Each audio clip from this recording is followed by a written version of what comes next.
If I could persuade you to believe what tonight I hope I will try to, your entire world would change. You hear the word God, the word Jehovah, the word Lord, the word Jesus, the word Christ, and you think of something other than yourself, one that is greater, one that you would worship. Tonight it is my purpose to show you that God and the eye of man are one. When you say I am, that is the God of Scripture. Confined as you are, you think, how could it be? God created the universe and sustains it. And here I am, like a little worm, 70 years, and then I vanish. But now let us turn to Scripture. We turn now to the 16th chapter of Matthew. And the question is asked of the disciples, the followers, those who have heard him. And he said to them, who do men say that the Son of Man is? And they reply, well, some say John the Baptist, come again. Others, Elijah. Others, Jeremiah, or one of the prophets. And then he said to them, but who do you say that I am? And the spokesman called Peter answered and said, thou art the Christ, the Son of the living God. And he said to him, blessed art thou, Simon Bar-Jonah, for flesh and blood could not have told you this, but my Father who is in heaven. So here he equates the Son of Man with the eye of man, not the organ that sees or through which you see, but your sense of awareness, that I amness, when you are aware of being, your consciousness, your human imagination. So he equates the two. The Son of Man spoken of in the Old Testament and brought forward into the New is nothing more than the eye of man. And he calls it the Christ, and defines Christ as the Son of God. Now we find Christ being defined in the New Testament as the power of God and the wisdom of God. So the eye of man is the power of God and the wisdom of God. If man does not know it, well, then he will not exercise that power. He will not exercise that wisdom. So tonight I am trying to persuade you that when you say I, before you say anything, that is the power and the wisdom of God. And you can't separate the power of God and the wisdom of God from God. So you will say in the end, I and my Father are one, for he is called the Son of God. Now we are called upon to test this, if it be true. Can we test it? I hope you'll put it to the test. When I tell you that your own wonderful I amness is God, though prior to that you believe that you are little something, moving across the earth for a few years, 70 years, and then you will vanish, in the hope of some restoration, but a hope, no assurance. Well, now I'm going to tell you that you really are God. Your own wonderful consciousness, your human imagination, that is the God of Scripture. And there is no other God. Imprisoned as you are in these bodies of flesh, You did it for a purpose. Now let us see what it tells us about this Son of Man that is now equated with the eye of man. No one has ever ascended into heaven but he who descended from heaven, the Son of Man. You'll read that in the 3rd chapter, the 13th verse of John. So here we find you are a pre-existent being. No one can ascend into heaven but he who descended from heaven, the Son of Man. Your ascension in the next verse, the 14th verse, is showing you how you ascend. As Moses lifted up the serpent in the wilderness, so must the Son of Man be lifted up. That's all imagery, and yet it is true. You descended into generation in a world of death where everything begins, it waxes, it wanes, and then it disappears. But there's something in you, clothed in this garment that does die, that is pre-existent, and its home is heaven, which is harmony. You gave it up completely. You aren't pretending that you're a man. You descended into man. You became man. With all the weaknesses, all the limitations, all the restrictions of man, to experience this world of death and decay. There will come a moment in time that you will ascend from this restriction, taking with you the experience that is yours because of this restriction. And you will ascend in the same manner that Moses lifted up the serpent in the wilderness. That was an adumbration. That was a foreshadowing.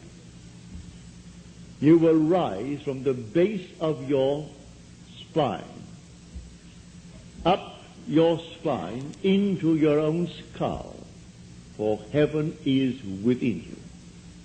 And you will rise like a fiery serpent, without any loss of identity. The form you wear, I hesitate to describe it. I will tell you that your face is human, your hands are human, your voice is human, but do not ask me to describe the body that you wear. It's infinite power, infinite wisdom, and yet it is a form. You are that fiery being that descended, not because of anything that was wrong when you descended. The fall is not because of any mistake on our part. It's a predetermined plan to come down into the world of death and decay and overcome it. If coming down, wearing these garments, we knew who we were, pretending that we were men, we could not accomplish it. Any more than an actor on the stage, pretending that he is Hamlet, can actually play that part. He has to actually assume it, but even then it is still with a little something in his mind. He knows he is the great actor who tonight will go home to his lovely home, and he'll take off the garment and hang it up once more, and tomorrow he'll replay the play. You don't do that in this play of God. You don't take off the garment. You wear it for your 70, and if by strength, your 80, or maybe even longer, or shorter. But the eye of man is the God of Scripture. Put it to the test. Let me now, first of all, before we go into the testing of it, make clear what I said on the last lecture night, Friday night, prompted by a question that was asked here. For I had said in the previous lecture that there are ranks in heaven as they are on earth, for this is only a copy. Everything here is a shadow. It's a copy of the eternal realities. And in the 12th chapter of 1 Corinthians, Paul describes the 10 or the 8 ranks. He does it many times, but he never changes the first two. The first is always the apostles. The second, the prophets. The third, the teachers, and then he goes on. Miracle workers, healers, helpers, administrators, and the speakers in tongues. But he never changes the first and second, the apostle and the prophet. You might think, because I told you I am sent, and the word sent means an apostle, that I am appropriating unto myself a certain first rank. But now, to put your heart at peace, I'm going to quote the 11th chapter of Romans. As of old, for there are always a remnant of old, and the remnant simply means the elect of God. You're not elected because you're born by accident into some ethnic group. Has nothing to do with that. A descendant of Abraham after the flesh is not necessarily the elect of God. You are chosen from any race, any nation, any religion. Well, how the choice is made, no one knows. It remains the Father's secret. But Paul qualifies it in this manner. There is a remnant to this day, called by grace. And if by grace, then it is not on the basis of works.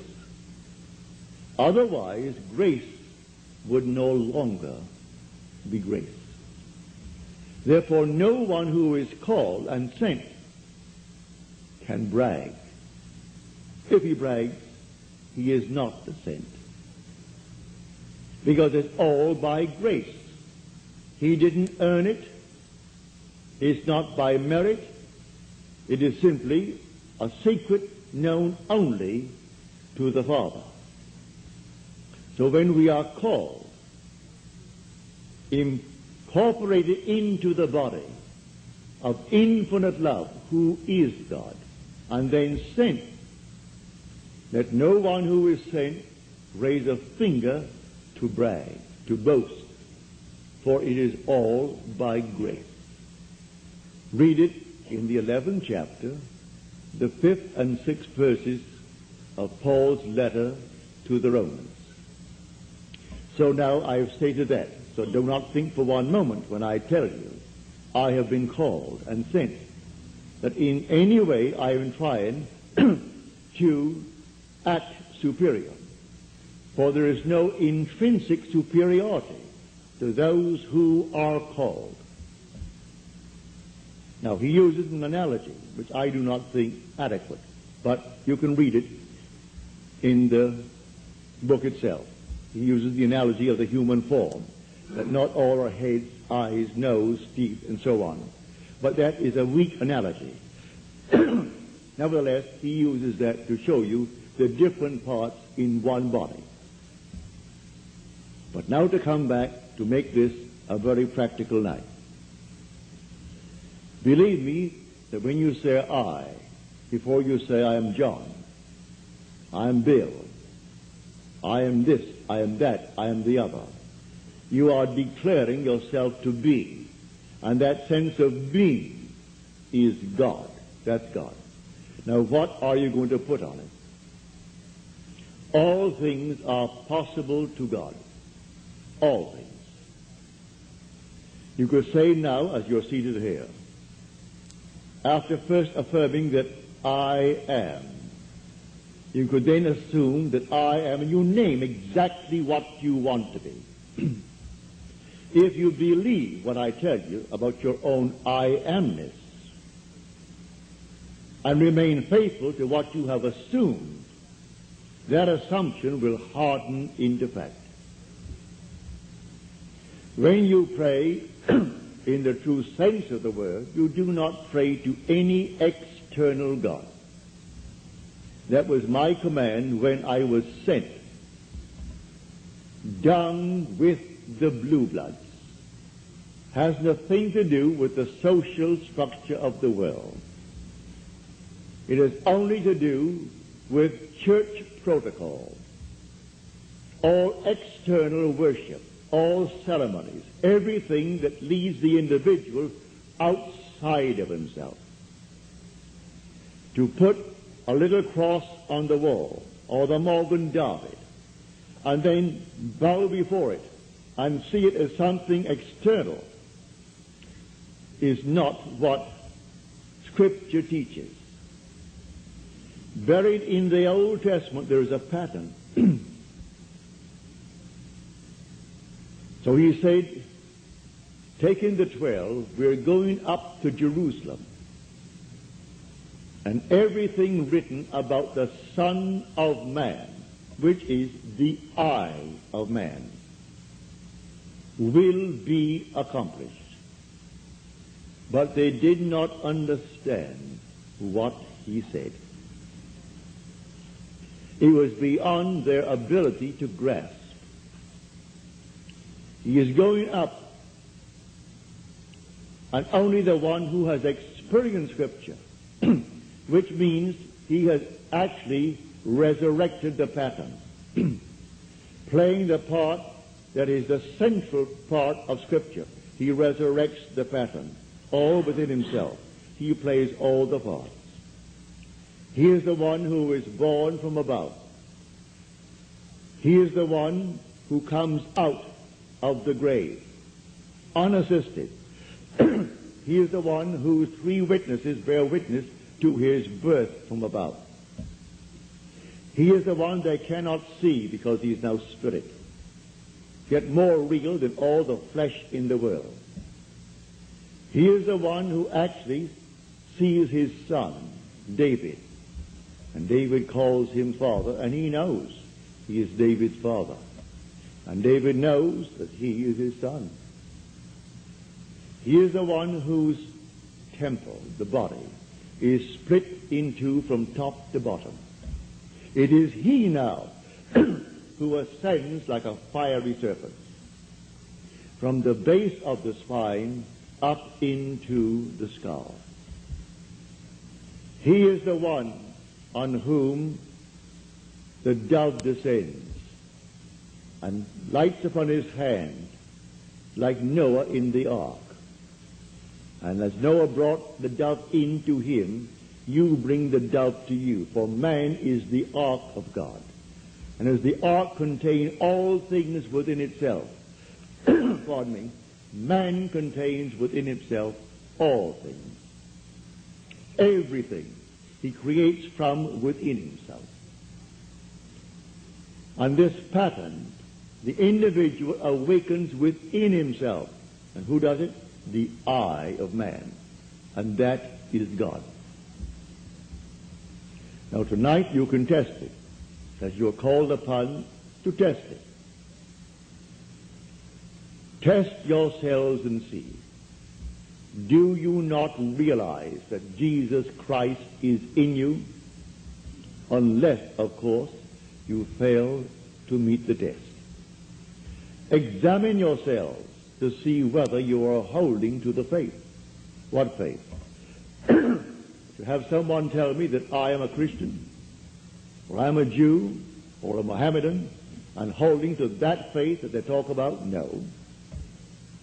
The faith that I'm talking about tonight, that your own wonderful I amness is God. Test it to see if you're holding to that faith. If you're holding to that faith, and all things are possible to God, you should be able to prove it in the testing. She's not here tonight. She promised she would write me a letter, having told me the story on Friday. But I know she finds it difficult to express herself in writing. She can paint and paint and paint and do all kinds of lovely things in painting and drawing. And when I say to her, please write it that I may tell it to my audience before I close, for I have no future plans after I close on the 29th. So I would like to share your experience with them, to encourage everyone in this world to do what you did. Well, the letter didn't come. I can see her struggling over one page and rubbing out a line because she didn't spell the word correctly, and going over the next one. But she can take a piece of canvas, a piece of paper, and do miracles with it. But because she's restricted in writing a letter, she didn't send the letter. But the essence is this. She is now a divorced girl with a little boy, handsome little fellow. Well, when you're living alone and you need money and you have a child to support and you have a home, all the things, and the money isn't coming in, then you're up against it. So she said, I blew my top, as you're told in the Psalms to do. Pardon me. She said, then I applied this principle, and I assumed that I had exactly what I need plus and plus. And then I got a call from First National City Bank of New York City. Now that is the second largest bank in our country. Bank of America comes first, they are second, and Chase Manhattan is third. Given me an order. She has no agent. This is an unsolicited statement. An order for $5,000, which she can execute and deliver within a month. Well, the First National City Bank of New York is not going to be hard-pressed to pay her immediately $5,000. If she called them and told them to pay it in advance, they would willingly pay it in advance. And she said, I can execute that order in 1 month. But I want the details. I had hoped she would send me as she promised last Friday, but knowing her restriction concerning the use of words. She can use the brush and use the pen and use the pencil, but she's limited in the use of words. Eventually, she will send it, but I had hoped to have it by tonight. So I could give you exactly what she did. But this is what I do.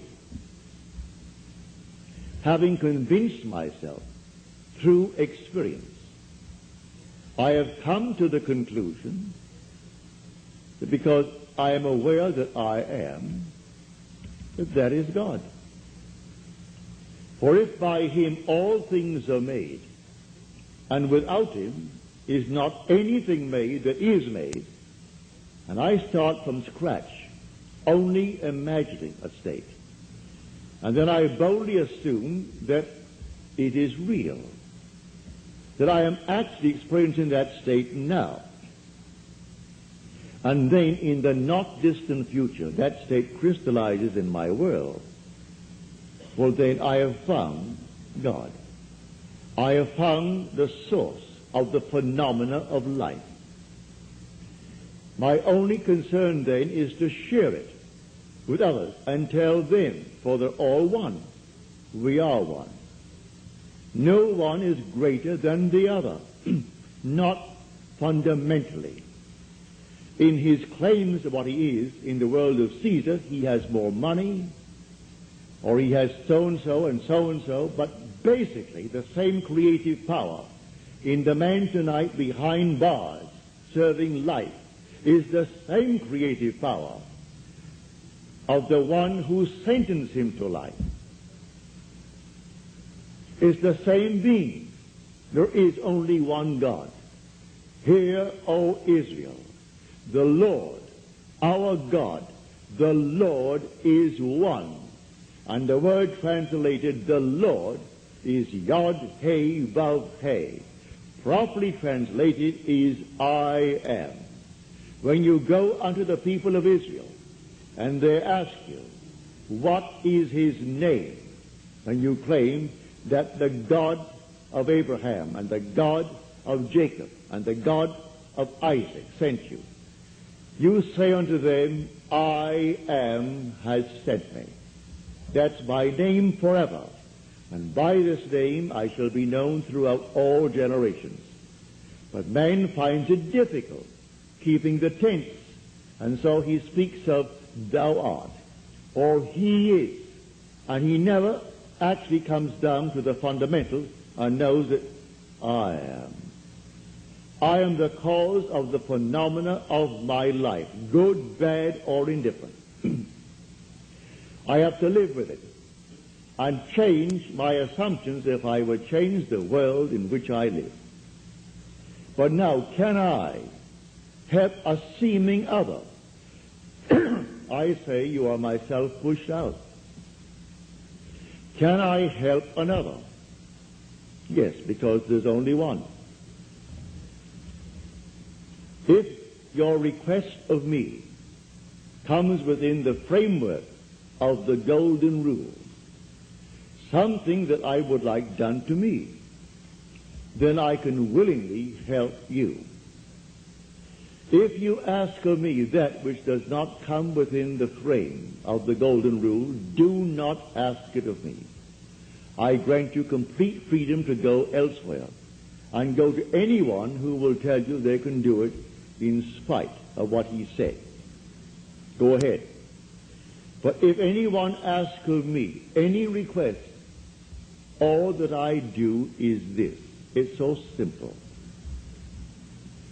We are told in Scripture, whatever we ask of him, knowing that he hears it, it shall be done for us. If we know he hears it. Well, can you imagine you seated here on the surface of your being, a rational being, knowing something that the depth of your own being that encompasses you doesn't know? So you know, and you think, well, he doesn't know. Well, read that in the story of Ezekiel. You'll read it in the 38th chapter. And these are the elders of Israel that went into the dark room. And they are carving on the walls all gruesome things. And they said within themselves, the Lord does not see us. And the Lord is speaking to his prophet Ezekiel. And he said, the elders of Israel say that I do not see them. And watch what they're doing, making all these abominable things within the great cavern. They will all reap them, because I see everything that the elders of Israel see. But they think because it's dark and it's a cavern, no one knows what he is doing. That God doesn't know it. I have said time and again, there is no fiction in this world. You might have heard the story, and you read the story, concerning the seajacking of the Queen Elizabeth. You might have read the article in Time. That some girl at Hunter College wrote that story in detail. And she was so shy, when it came to the point to be read, she could not read it. She's a shy, sweet lady with a gift of writing. She wrote that in detail, including those who seemingly participated, a terminal case in cancer, and one who is running away from the law, who has not a thing to gain, and therefore is quite willing to blow the Queen Elizabeth with 2,200 souls aboard. And everything is completely in detail in her fictional story. If imagining creates reality, there is no fiction. So, someone expressed her thought. and called the captain while at sea and demanded $1 million and would settle for $350,000. Well, it must have cost them, more than $1 million to stop that huge hulk in mid-Atlantic and then feed 2,200 people 4 times a day for the extra meals that they would have coming to them. Plus all the things that you put it all together, it would cost more than $1 million. And a little girl, possibly writing this for her PhD or writing it for some reason, and she writes it in detail. They gave her name so you can contact her. They gave the school is Hunter College in New York City. And everything in detail, pardon me, is told in that story. So I tell you, you sit down and write fiction. Need not put it down. My friend wrote fiction. She had a large sum of money coming in. And she went to town within herself, and she wrote in herself, and blew her top, as it were.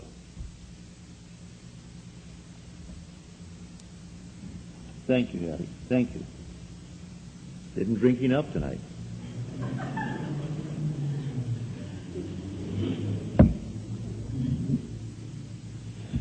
So she, in the depth of her own being, conjured the sum of money that she needed.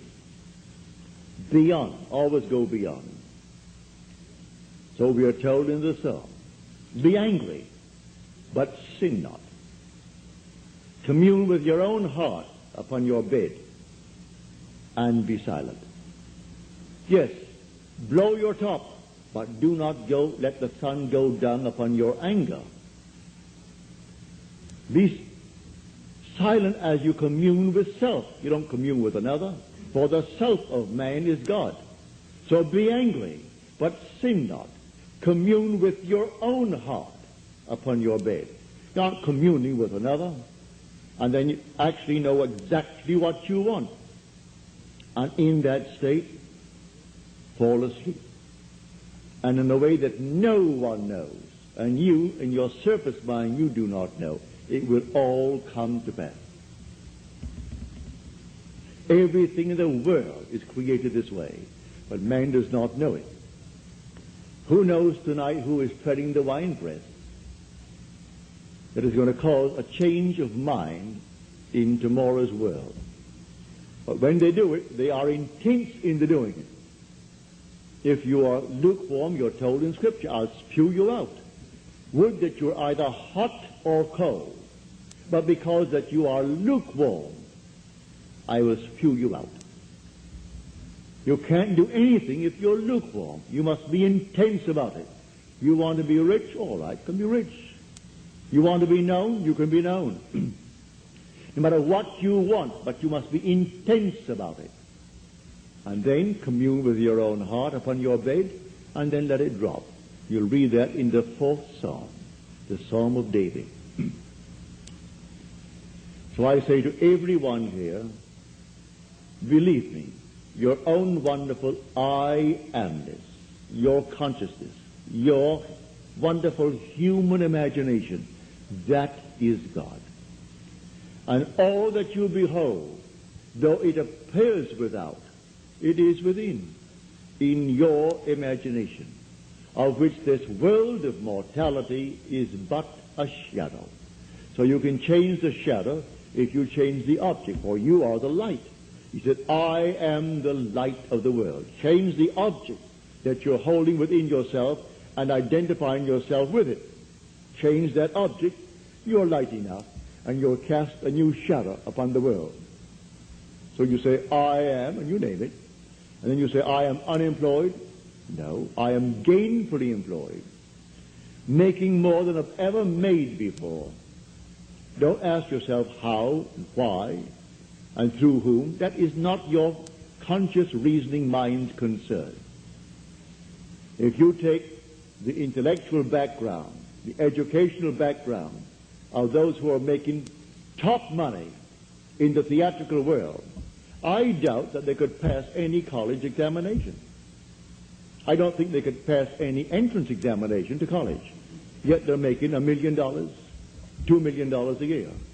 Do you think Bob Hope could pass today's examination for entrance into college? Well, all of his material is written for him anyway. Can't even write that. But he has millions, all right, because that's how he dreamt, may I tell you? I know the background of the man.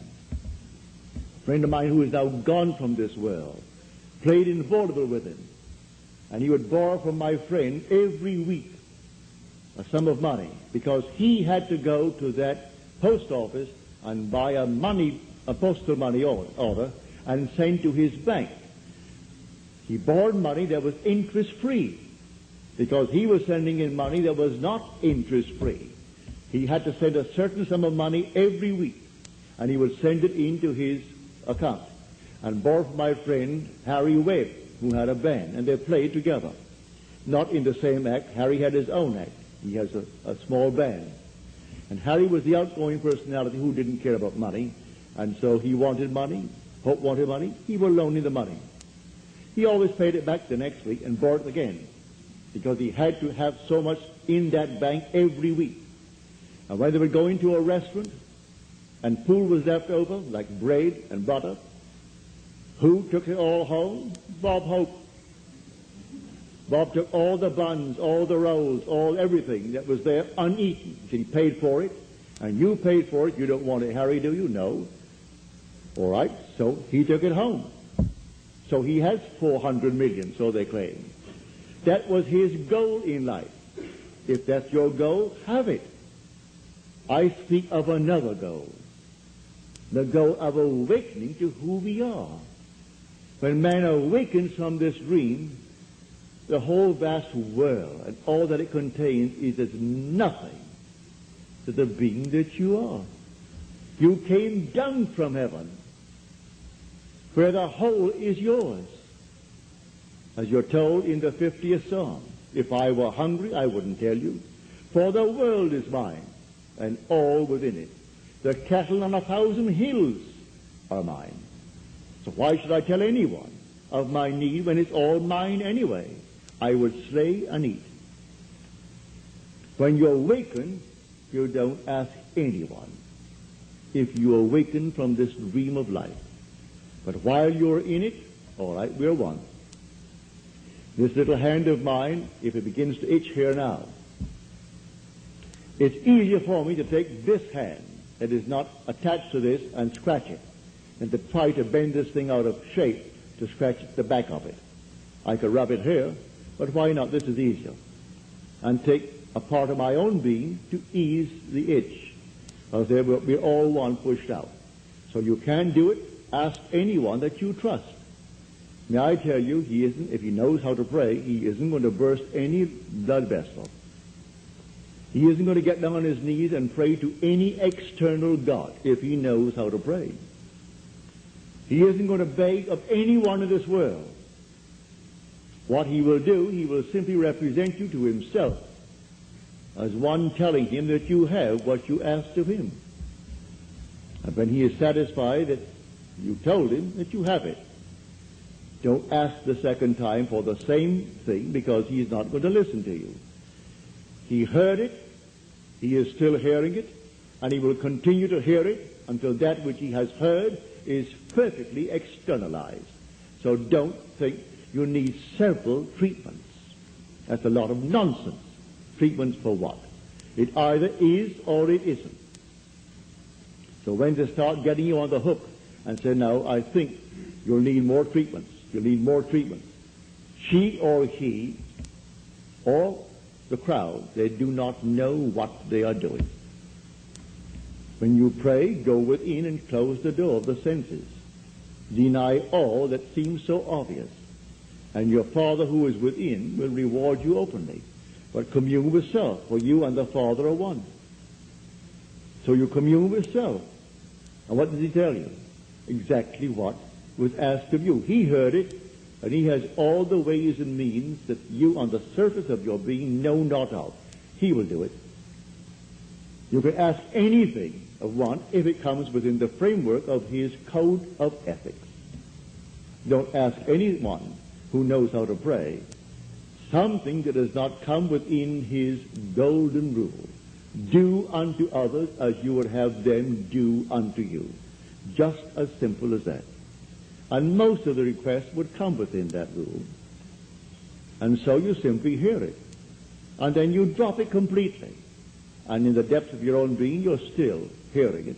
And the Father knows all means, all ways. And so he singles out the best way to externalize it. Here in New York City, many years ago,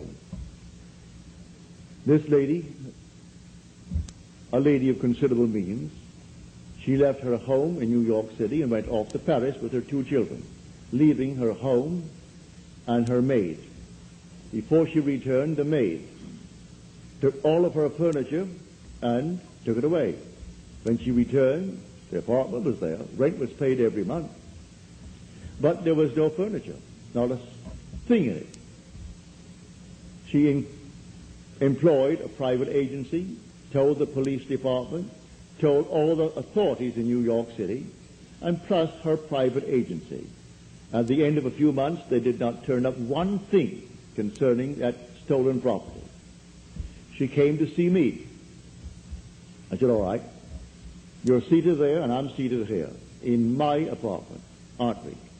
Now, you are not seated in my apartment. You are seated right now. Close your eyes. You're seated in your own apartment.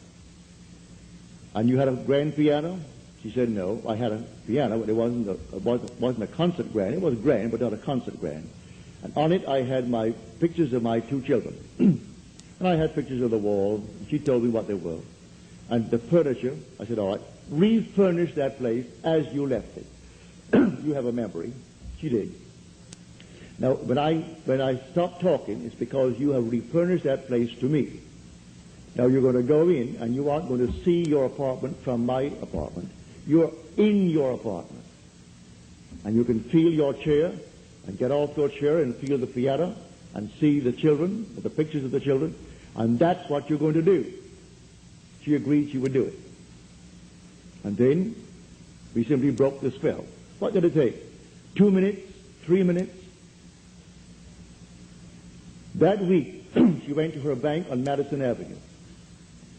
As she was coming out of the bank, she had a past history of a little mental state where she was put away for a while because she needed psychiatric treatment.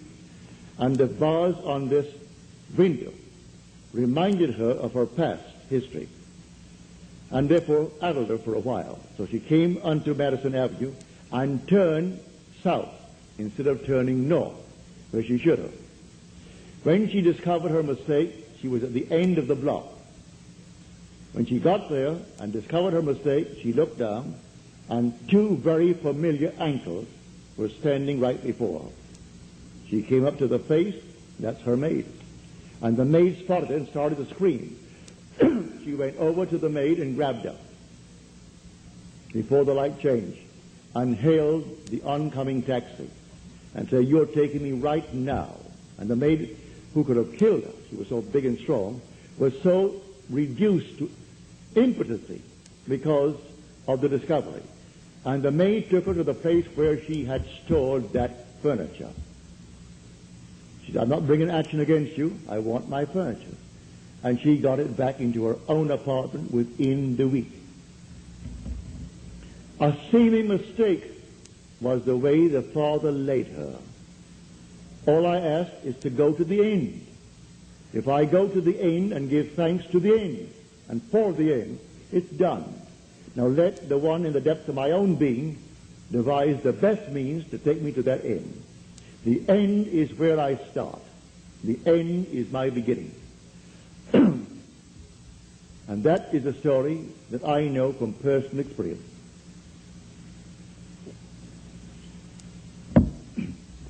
So do not attempt to devise the means and tell the one that you ask to pray for you how it should be done.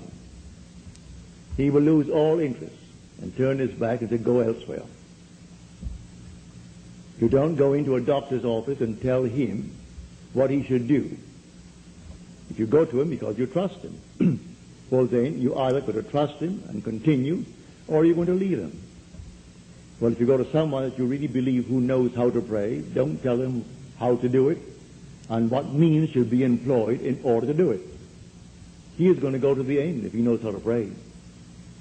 The end is where we begin. In my end is my beginning. And we're always ahead of our evidence. So I go to the end. I see the whole thing done, and then drop it, and let it happen in my world. So to come back, the I within you now, and you say I, no matter how little you have thought yourself so far, may I tell you, you are the infinite God. And when the story of Jesus Christ repeats itself within you, you will know it's all I. No one called Jesus is going to appear. He is not going to push any stone away from you when you come out of that tomb. And then you'll know the words of John.